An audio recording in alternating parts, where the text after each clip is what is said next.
Oi, esse é o 14º vídeo do Veda 2017 e hoje a resenha do livro Ninho de Fogo, A Mestiça.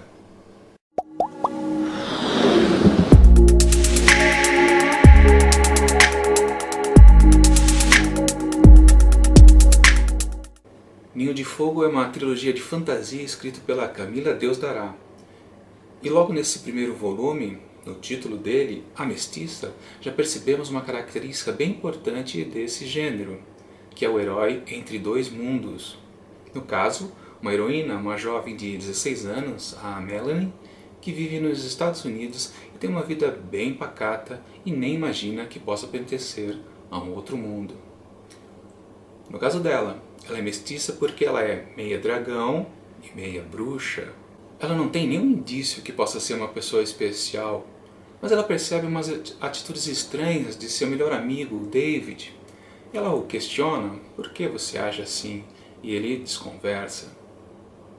Tirando isso, ela vive a sua vidinha de estudante, secundarista.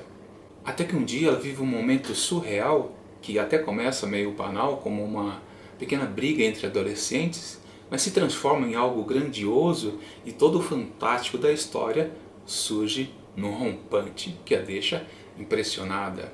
Com certeza a abertura do livro é a parte que eu mais gosto desse livro. Ela é bem desenvolvida e casa bem com a personalidade da Melanie, como ela sai daquela vida pacata e entra numa vida mais agitada. E nesse marasmo que ela vive e que de repente cai numa situação bem aventuresca, como coisa bem própria do gênero de fantasia, dá ao leitor uma sensação que essa vibração será constante em vários capítulos, à medida que ela descobre esse novo mundo. Um novo mundo que chama Ninho de Fogo, justamente o título da trilogia. Por outro lado, depois que essa abertura, que na verdade é o primeiro capítulo do livro, parte para o segundo, a gente sente uma pequena queda, o que é normal. Depois de uma grande cena de ação, é comum seguir uma cena um pouco mais calma, mais tranquila, para baixar o ritmo da pulsação do leitor. Normal. Mas à medida que os capítulos avançam, a gente vai descobrindo um outro tom do livro que é bem exposto pela capa. Não sei se vocês concordam comigo, mas essa capa se associa a um outro gênero da literatura, o gênero romântico. A Melanie está apresentada de corpo inteiro, com um vestido longo, postada de lado e valorizando suas madeixas. Quantos livros de estilo romântico a protagonista está assim na capa? Muitos. Aí quando eu vi esse pequeno detalhe pensei, acho que vai ter romance nesse livro, vai ter muito romance, e realmente há muito romance. Uma pequena parte, não é porque uma capa apresenta um elemento bem romântico que eu possa deixar de ler ou me desinteressar pela leitura. Muito pelo contrário, estimula, para saber o que acontece com a mistura. Tanto é que eu continuo comprando capas que têm esse mesmo padrão que eu acabei de dizer que tem no Ninho de Fogo. No caso do The Kiss of Deception. Protagonista, de corpo inteiro, com vestido longo, de lado, com valorização do cabelo. No caso aqui não é de fantasia, mas o interesse é saber o que acontece com a protagonista que se vê dividida entre dois pretendentes, o famoso triângulo amoroso. Fazer o quê? Mas ela não sabe qual deles realmente está interessado nela ou qual deles que quer matá-la. Ou seja, o importante é ler. Mas é certo já pensar em ler um livro com algum preconceito só pela capa? A gente precisa julgar todos os pontos de um livro, A gente sempre avalia um livro pela capa. Mas embora eu já tenha percebido que pudesse ter romance na história, a gente sempre pensa que todo item adicionado é bem valorizado. Não é problema existir a mistura de gênero, fantasia com romântico. Todos os gêneros podem se associar, eles só precisam estar bem alinhados e valorizar o que acontece. Por exemplo, num outro livro de fantasia onde tem uma associação com um gênero diferente. Este aqui. Só para citar um exemplo. Star Wars, Kenobi. uma fantasia espacial associada com o gênero de faroeste. Qual a vantagem, nesse caso, é que o Jedi solitário Kenobi, Obi-Wan Kenobi, ele se assemelha muito àquele cavaleiro solitário do Velho Oeste. As planícies desoladas lá do planeta Tatooine se assemelham às planícies desoladas do Velho Oeste americano. Então é uma associação entre gêneros que também se conecta com a história interna. Há uma valorização do objeto final. No caso do romantismo aqui no Ninho de Fogo, na Mestiça pelo menos, o romance em si não contribui muito, porque ele vem naquela forma bem tradicional do triângulo amoroso, de Melanie e mais 2 outros pretendentes. E de novo, talvez uma ponta de preconceito na leitura. Não. Voltando àquele exemplo que eu já dei do Star Wars, se a gente pegar os filmes originais, principalmente o primeiro filme, o episódio 4, Uma Nova Esperança, onde temos o triângulo amoroso Leia Organa com Luke Skywalker e Han Solo, percebemos que há uma diferença no tratamento da parte romântica dentro de uma história. Naquele caso, a Leia, para falar a verdade, não estava nem aí com o romance em si, ou pelo menos aparentava não estar, ficando os dois marmanjos mais interessados no flerte. De qualquer forma, o romance entrou naquela história muito mais com sentido de alívio cômico, pois ele era intercalado entre as diversas cenas e ações justamente para dar um alívio para o espectador. Já no caso do Ninho de Fogo, o romance não entra como uma função de alívio, muito menos cômico. Na verdade, ele está lá para valorizar mais a incerteza da protagonista, a Melanie. Mas o real problema é a indefinição da protagonista se vai ficar com um ou com o outro. E por causa disso, muitas cenas de fantasias acabam não existindo por causa da preferência em valorizar o romance.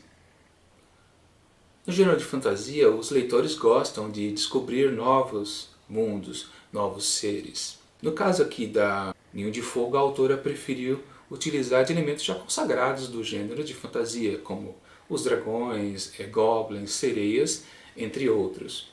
Sempre que você adota essa estratégia de já usar elementos consagrados, o leitor já busca pelo mundo, pela variação do mundo, uma variação geográfica dele. Por isso que leitores de fantasia gostam dos famosos mapas incluídos nos livros, que é o caso aqui também. Há um mapa, e aqui eu também percebi uma característica que a gente pode destacar.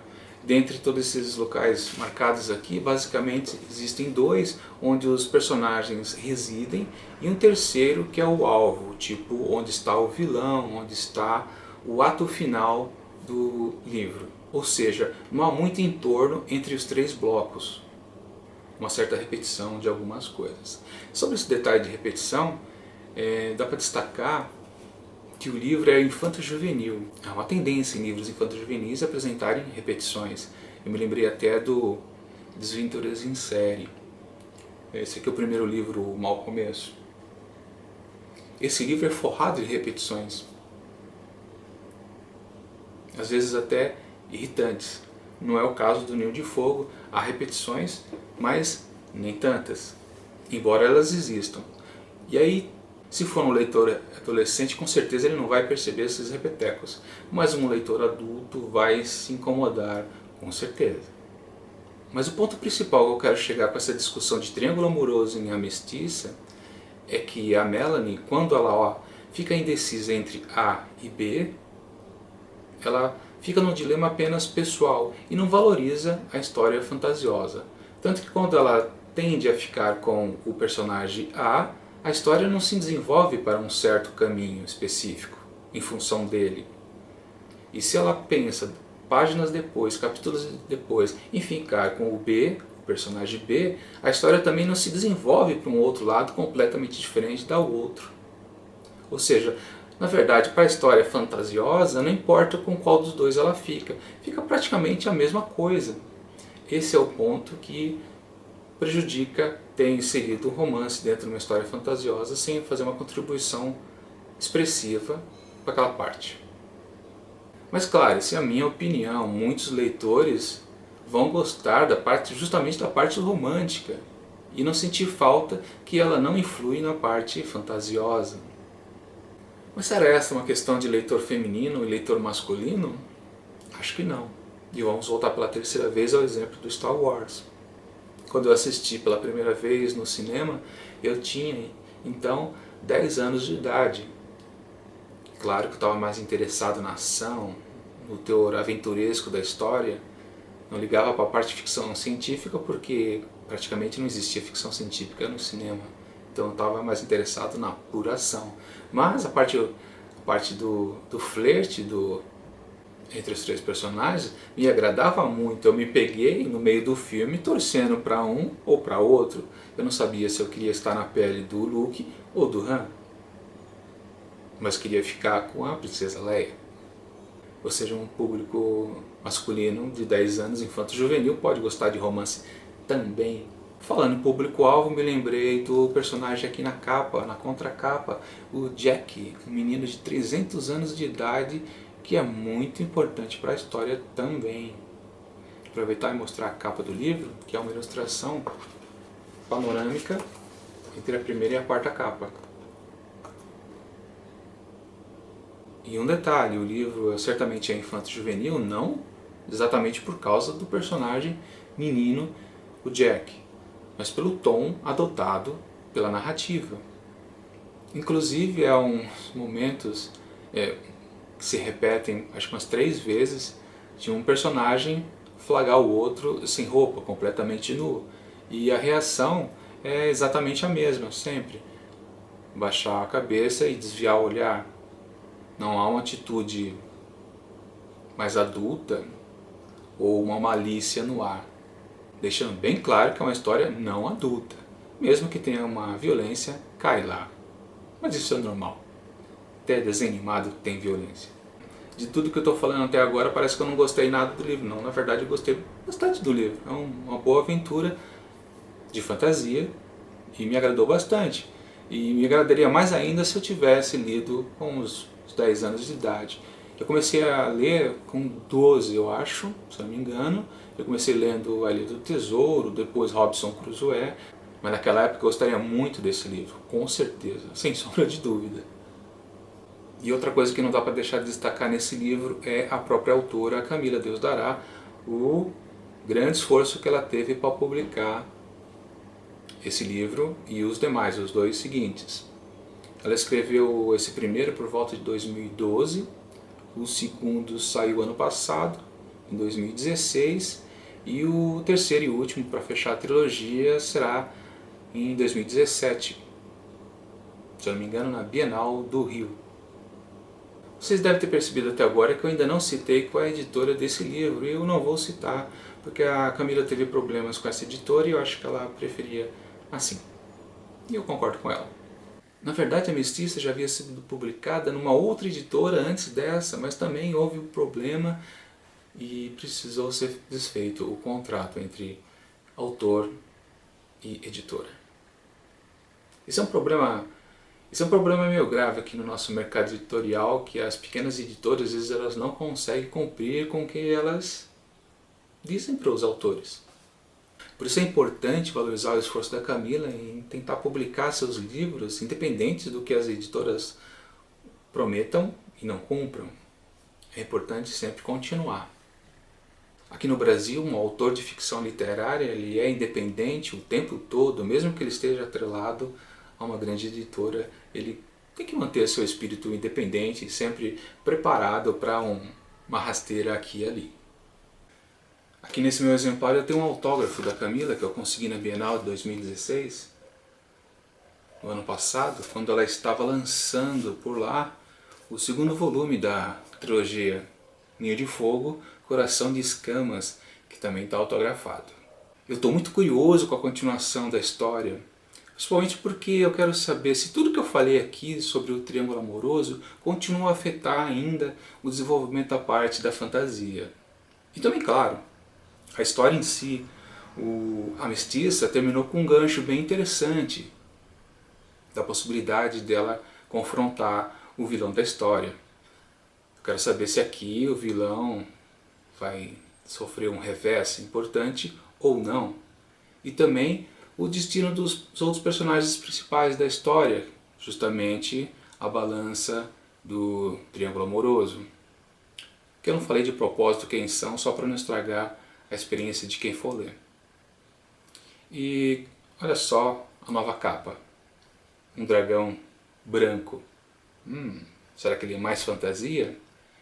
É o que eu quero descobrir. Isso é uma das leituras para esse ano de 2017. Uma outra coisa que eu quero destacar, que eu fui lá na Bienal, e valorizando o trabalho da Camila em poder lançar o seu livro, o esforço que ela tem. Ela mantém uma comunidade, que eu já comentei em outro VEDA, a Sociedade dos Escritores Vivos, no Facebook, o link está aqui na descrição. Através dessa comunidade e também do canal dela no YouTube, ela consegue ter uma base de fã bem interessante, bem consistente, e eu pude perceber isso lá no lançamento do segundo livro na Bienal. Muitas pessoas compareceram, ela aproveitou também para fazer um agrado aos fãs que participavam, e alguns leitores também que apareciam lá e acabavam descobrindo os livros dela. Ela fez um sorteio de alguns brindes e eu acabei ganhando um item muito interessante. A espada que aparece no primeiro livro, a Mestiça, aqui.